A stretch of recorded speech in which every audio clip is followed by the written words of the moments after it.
Follow on করিয়ে শ্রীলঙ্কাকে চাপে ফেলল ভারত। ইনিংসের ব্যবধানে জয়ের পথে গিলের দল। কলম্বো টেস্টে শ্রীলঙ্কার বিরুদ্ধে দাপট দেখাচ্ছে ভারত। দ্বিতীয় টেস্টের চতুর্থ দিনে শ্রীলঙ্কার প্রথম ইনিংস মাত্র 290 রানে শেষ করে ভারত ফলো অন করিয়েছে।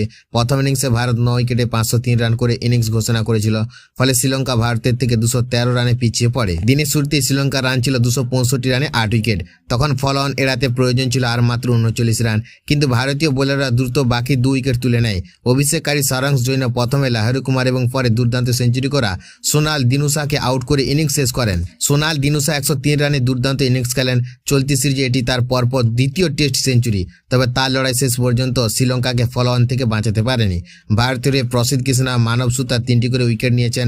সারাংশ জৈন পেয়েছেন 2টি গুরুত্বপূর্ণ উইকেট। এরপর শ্রীলঙ্কাকে আবারও ব্যাট করতে পাঠায় ভারত। ম্যাচের এই পরিস্থিতিতে ভারতের সামনে এখন ইনিংস ব্যবধানে জয়ের দারুণ সুযোগ তৈরি হয়েছে। গল টেস্ট 165 রানে জিতে ভারত ইতিমধ্যেই সিরিজ 1-0 ব্যবধানে এগিয়ে রয়েছে।